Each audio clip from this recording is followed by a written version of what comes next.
नमस्कार मित्रांनो, आता आपण बारामतीमध्ये जे टायटॅनिक एक्झिबिशन लागले ते बघण्यासाठी आपण चाललेलो आहोत.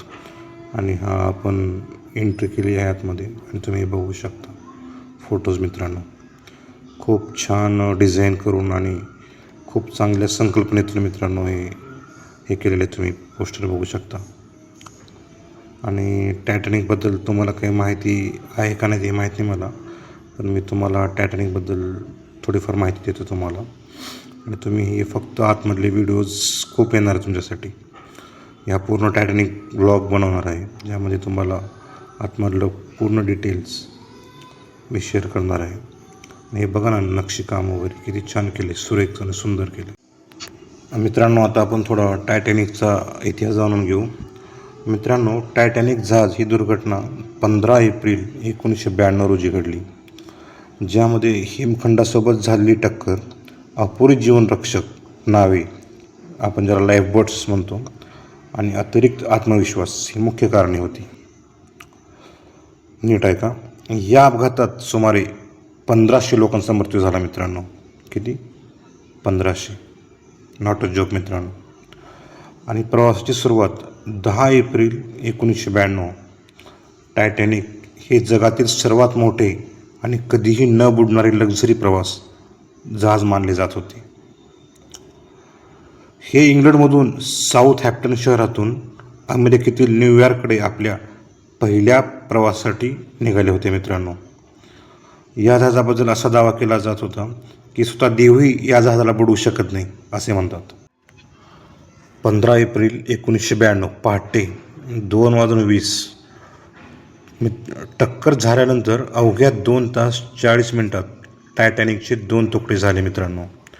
आणि ते अटलांटिक महासागराच्या थंड पाण्यात पूर्णपणे बुडाले. जहाजावर एकूण 2227 पेक्षा जास्त प्रवासी व कर्मचारी होते, परंतु सुरक्षेच्या नियमानुसार ते केवळ अर्ध्याच लोकांच्या अर्धे लोक मावले. इतक्याच म्हणजे साधारण 1178 लोकांच्या जीवनरक्षक नावा होत्या. सुरुवातीच्या गोंधळामुळे आणि नावा पूर्ण न भरल्यामुळे केवळ 706 लोकच आपले प्राण वाचवू शकले. फक्त 706 लोक मित्रांनो. आणि सुमारे 1500 लोकांचा मृत्यू झाला मित्रांनो. समुद्रातील पाण्याचे तापमान अतिशय कमी -2 डिग्री असल्याने पाण्यात पडलेल्या लोकांचा काही मिनिटांमध्येच मृत्यू झाला मित्रांनो. बघा, जवळजवळ मित्रांनो 113 वर्षापूर्वीची गोष्ट आहे. टायटॅनिक या जहाजातून प्रवास करणारे बहुतांश प्रवासी तर झोपेतच होते मित्रांनो. त्या अंधाऱ्या रात्री टायटॅनिक हिमनगावर जाऊन आदळलं मित्रांनो. तुम्ही विचार करू शकता तो किती मोठा हिमनग असेल, जिथं टायटॅनिकसारखं एवढं म्हणजे एवढं हे विमान, हे जहाज, त्याला धडकून त्या जहाजाचे 2 तुकडे झाले मित्रांनो. टायटॅनिक इंग्लंडमधून साऊथहॅम्प्टन येथून 41 किलोमीटर प्रति तास वेगाने अमेरिकेतील न्यूयॉर्ककडे जात असताना हा अपघात घडला. अवघ्या 3 तासातच म्हणजे 14 आणि 15 एप्रिल 1992च्या मध्यरात्री टायटॅनिक अटलांटिक महासागरात बुडालं मित्रांनो. असं एक जहाज जे कधीच बुडणार नाही अशा चर्चा असायच्या, त्या जहाजाला जलसमाधी मिळाली. या अपघातात सुमारे 1500 लोकांचा मृत्यू झाला. 113 वर्ष उलटून गेली तरी हा सर्वात मोठा सागरी अपघात मानला जातो.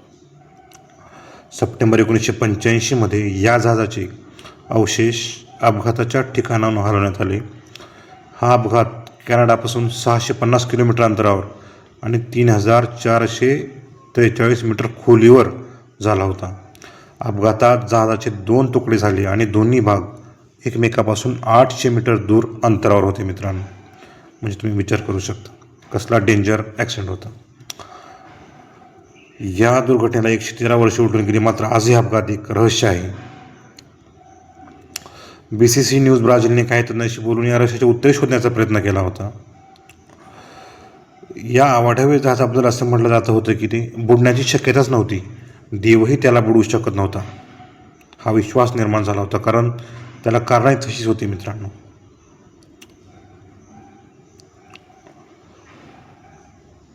हे एवढं छान प्रदर्शन टायटॅनिकचं बनवलं आहे मित्रांनो बारामतीमध्ये. तुम्ही जर बारामतीमध्ये, मी तर म्हणतो आवर्जून वेळ काढून हे तुम्ही टायटॅनिक प्रदर्शन बघितलं पाहिजे. याचा इतिहास जाणून घेतला पाहिजे मित्रांनो. बरेच याच्यावर प्रत्येक तज्ज्ञांनी कमेंट केले मित्रांनो. असेच एक प्रोफेसर लो यांचं कमेंट आहे. शेवटी विचारांची जहाजांची उंची ठरवली. जरी जहाजात पाणी शिरलं तरी ते पाणी छताच्या उंचीपर्यंत पोचणार नाही यावरही त्यांनी विचार केला. पण तेव्हा हिमनगाशी भीषण टक्कर होईल याचा विचार कोणी केला नसेल मित्र. एवढा मोठा हिमनग शिप धडकेल त्याला आणि हा मोठा ॲक्सिडेंट होईल. जहाज पूर्णपणे मित्रांनो पाण्यानं भरलेलं होतं. परिस्थितीत बचाव करणं शक्य नव्हतं.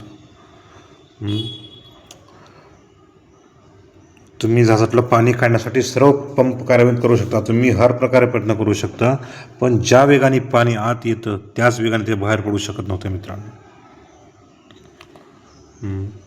आज हा पूर्ण मित्रांनो टायटॅनिकचा ब्लॉग मी तुमच्याशी शेअर केला. तुम्हाला कसा वाटला प्लीज कमेंट करून सांगा. आणि जरूर तुम्ही अजून प्रदर्शन चालू आहे, एक्झिबिशन चालू आहे, त्याला व्हिजिट करा, बघा. आणि प्लीज लाईक शेअर सबस्क्राईब मित्रांनो. असंच प्रेम राहू द्या. धन्यवाद मित्रांनो. जहाज बांधणी आणि नेव्हिगेटर सिव्हिल इंजिनियर थिअरी स्पष्ट करते की टायटॅनिकचा प्रचारच मुळी न बुडणारा जहाज असा केला होता. म्हणजे टायटॅनिकचा जो प्रचार झाला होता तो मुळी न बुडणारा जहाज असा केला होता. याचे कारण असं होते की अनेक तळघरं वॉटर टाईट भिंतींनी बांधली गेली होती. तळघराच्या दोन्ही रांगामध्ये पाणी भरलं तरी जहाज बुडणार नव्हतं. पण हिमनगाशी टक्कर झाल्यामुळे जहाजाचे मोठे नुकसान झाले आणि वॉटर साईड कंपार्टमेंटच्या अनेक भिंती नष्ट झाल्या. मित्रांनो, हा माझा मुलगा बघा कसा खेळतो आहे पाण्यामध्ये. आता जस्ट आपण टायटॅनिकमधून तिथंच बाहेर पडलो आहे. तिथं एक जत्रा असं भरवली आहे, म्हणजे मार्केट वगैरे केलेलं आहे. पण मी अजून तुम्हाला टायटॅनिकची माहिती सांगतो मित्रांनो, ऐका.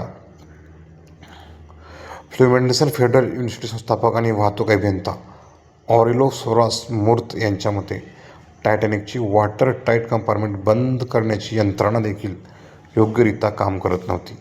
त्या काळी जहाज बनवण्यासाठी वापरण्यात येणारा धातू सध्याच्या स्टील इतका मजबूत नव्हता. बघा मित्रांनो. पुढं सोरास मूर्ता पुढे असे सांगतात की जोरदार टक्कर झाल्यानंतर जहाजाची रचनाही बदलली. दरवाजेही बंद होत नव्हते, ते अडकले होते. त्या काळातही टायटॅनिक शुद्ध स्टीलचे बनले होते, पण त्यावेळचे स्टील आजच्या स्टील इतके मजबूत नव्हते मित्रांनो.